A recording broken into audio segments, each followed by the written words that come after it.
at a very young age, you're following him constantly because he's going in and out of things, weaving, expanding, extending things. And I remember at 12 years old, Dad, I got up and jammed with Zeppelin, and I'd been playing along to the album. And, when we got to the day, he went, oh, by the way, Jimmy's probably going to extend this or change it. So just watch, he'll raise his hand and turn, and then that's when you'll kind of break out. And I'm like, right. okay, I got this. And it's right. Jimmy would change things. And he's still to this day, you can play even in the rehearsals for the O2. Right. John Paul Jones would say to me, watch him. No, listen to him, but watch me, or watch him and listen to me. Right. And then one time I got it wrong, and he said, "See, you were listening to him while you were watching me." Instead of the other way around.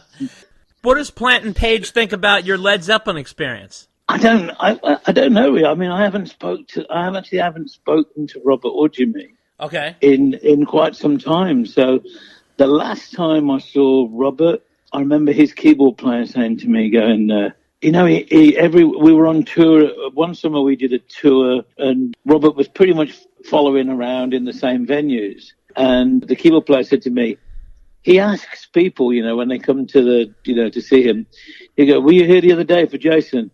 And they're like, yeah. He goes, is it good? And they go, yeah. He goes, well, that's more how it used to sound, and this is how it sounds now. Right. Now, did Sammy ever try out playing with Page and you and John Paul Jones?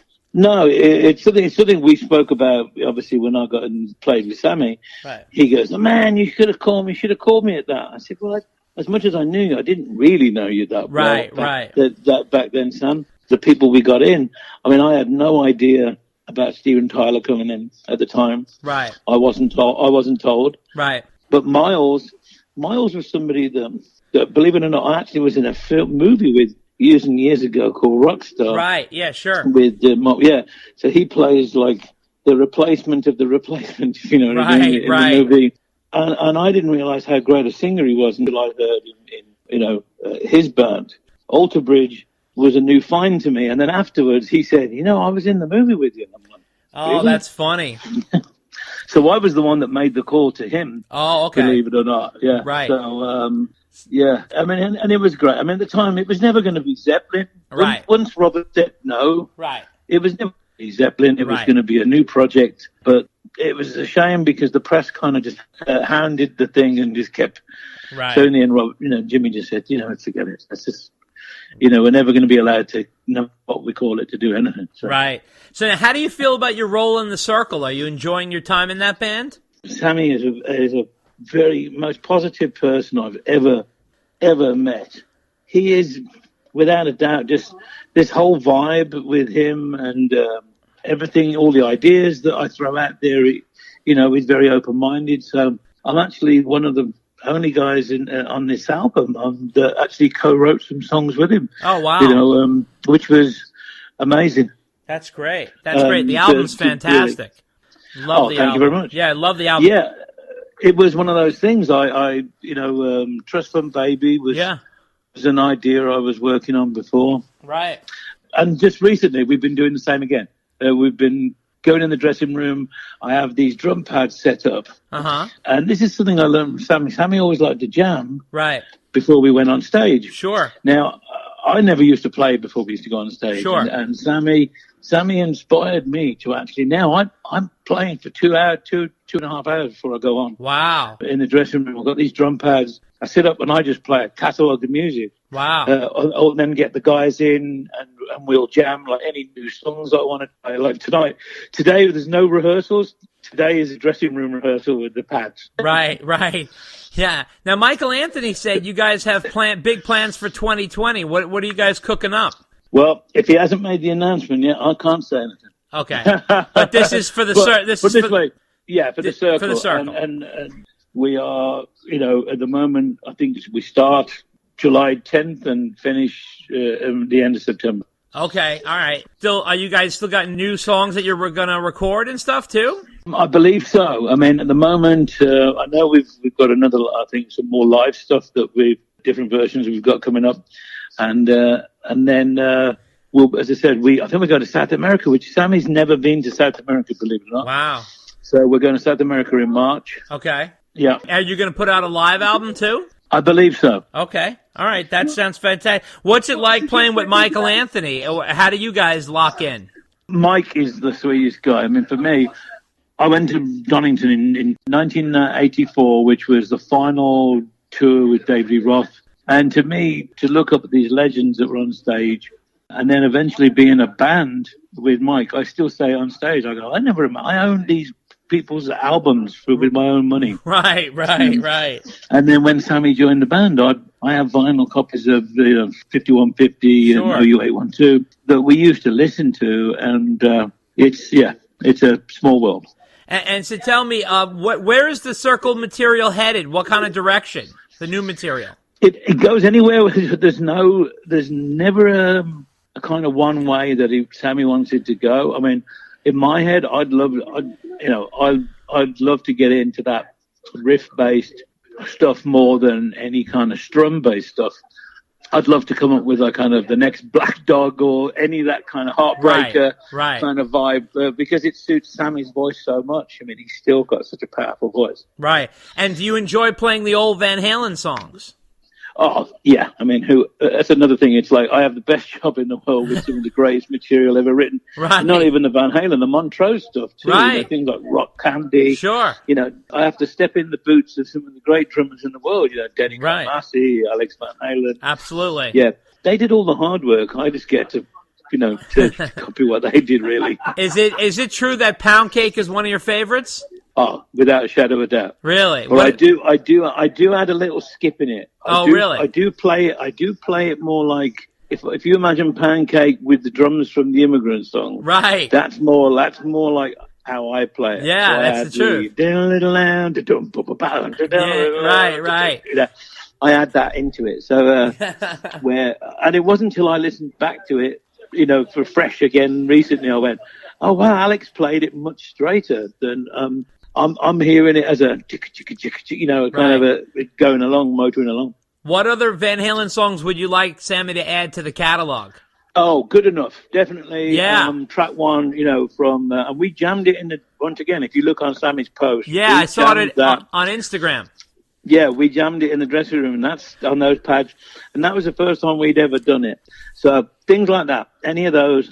Mine or Mine, I think that's the opening track from the OU812 That's album. another one. Great song. Oh, phenomenal. So many. Summer Nights is, a phenomenal one. Well, they're all, Seven Seal. Round, Seven Seal. We've been doing that. Yeah. And Sammy wasn't digging it. Oh, okay. I love it. Yeah. I love it because in that one I'm playing I play the Monks. I have a pad with the Monks on it, giving the Oh wow, that's so great. I'm hitting the Monks every now and again. That's awesome. And what's the wildest thing that's happened to you on stage with Sam? Wildest thing that's happened to me on stage is Sam. The first time he ever gave me the microphone and went, I'm going to make a drink, talk to the audience. That was one of the scariest times. Now it's part of the act. Right. Now it's all part of it, and we have, it's like a comedy act now. Right. There's definitely the difference between me when I do my thing. I'm way more serious. Sure. But when I get to play with the circle, it's a big party, and everyone's invited to come. There is such a smile. We are literally, and I'm smiling talking about them because that's how they make me feel, and that's how the difference is. As they say, Zeppelin, he didn't look at Zeppelin and go, why are they, there's nobody smiling. It's right. The Van Hager period and even the Van Halen and Sammy. Yeah. It was all about being upbeat and smiling and having a good time. And that is definitely a party mood. Absolutely. And it looks like it's going to continue. Is it like that off the stage too with those guys? Is it still the vibe continues off stage? Yeah? Oh, very much so. We're all constantly joking around with each other. I mean, I'm allowed to push Sammy's buttons to the point of, I sometimes worry that I'm going too far with the practical jokes, but I'm still in the band. You gotta break his chops a little bit, right? It's part of the job. Oh, constantly, yeah. I think, And Mikey's also a little bit of a danger man. He'll get me to do things, and then he'll kind of giggle. He'll push me to dare me. We're like big kids. It's like, go on, do it. I dare you. And dare you to do that. Is Vic the quiet one? Vic don't say nothing. He just goes, "Oh, this is going to end up bad." He's keeping clean because he don't side with anybody. He's like, I'm going to stay in the middle. right, exactly. Well, we look forward to what's happening in 2020. We're so excited. You guys are on a roll. You got to keep Sammy going and keep the train rolling. Exactly. I mean, I've been in with Sammy now. That next year will be my 6th year with Sam. Right. And it's 10 years with JBLZ next year. So right. I just never imagined at 53 years old that I'd be busier. I mean, the last 5 years of my life have been the busiest years touring and musically, and just happy just doing what I'm doing. I never imagined in my wildest dreams. So thank you to everybody that follows me. People tell me, Dave, was it fun making the record? Dave, are you happy with the record? Dave, is it still fun to go on the road? It was never fun. I'm never happy. Really? I'm only happy when I'm miserable. I'm one of those people, I'm not happy unless I'm stressed, overworked, too many deadlines, gotta be here, gotta be there, gotta be both places, kid. Hey, come on, the world is run by people who never feel well. Hey folks, I'd like to introduce you to the Classic Rock Album by Album podcast.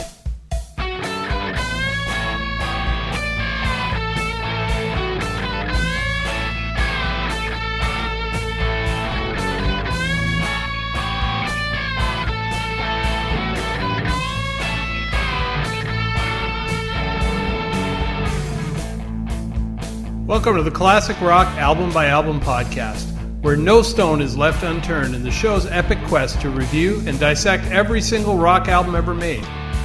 Join self-proclaimed rock authorities Chris Carson and Lee Bowie on their epic journey to uncover the true classics.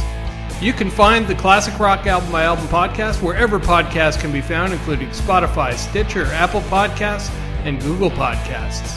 Our website address is classicrockalbumbyalbum.libsyn.com. That's LIBSYN.com.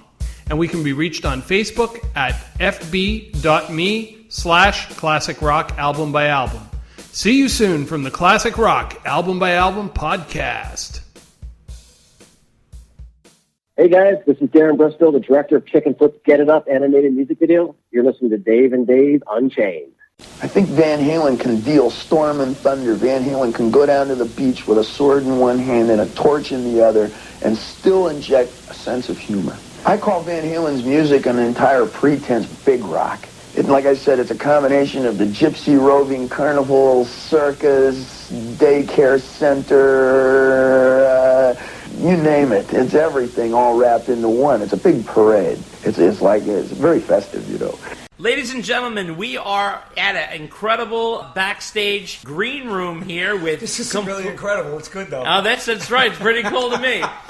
For Completely Unchained, awesome. One of the most popular Van Halen tribute bands out there. How are you guys? Doing great. Very good. We are here with Jake Miller, who portrays Eddie in the band, and Gene Henriksen, who portrays David Lee Roth. I appreciate you guys coming on. So just to start off, I wanted to ask you, how did the band initially come together? Well, it was something that I was asked to join about 12 years ago. The original the band was called Unchained, and then they had like some changes with lead singers and bass players and drummers, and then I came in and we changed it Completely Unchained, and I did a routine with a couple of different guys, and then about 3 years ago, Jake Miller jumped on board, Kevin Humphreys and Frank Duncan, and it's been nothing but a great ride. So that's awesome. That's awesome. And so tell me, where do you guys tour? Like, how far do you go out throughout the country? Well, we're up and down the East Coast. We travel abroad, play for the troops in the Middle East. Okay. We're looking to venture our way to the Midwest, maybe to the West Coast. Mm-hmm. So I would imagine the troops must go nuts for you guys. Well, it's not like the Bob Hope where there's like 2,000 No, I know. people. Yeah. It's about 300 or 400 kids that probably. The only reason why they knew Van Halen is because their parents listened to it. Oh, really? Yeah, so it was cool, though. But it's really more of a morale thing. Okay. Yeah, I was going to say, because I know a lot of vets, Van Halen's one of their favorites. I mean, Metallica, Van Halen, they love it, So that's awesome. So in terms of the band overall, I know you guys mainly focus on the Roth era, but you also dip into some Sammy stuff too, right? Tell me about how you balance it. Our bass player, Kevin, he's a great singer, great bass player. We just like to mix it up a little bit because all Van Halen is awesome. Right. So he'll do like Dreams right now, Why Can't This Be Love, and normally I do a costume change.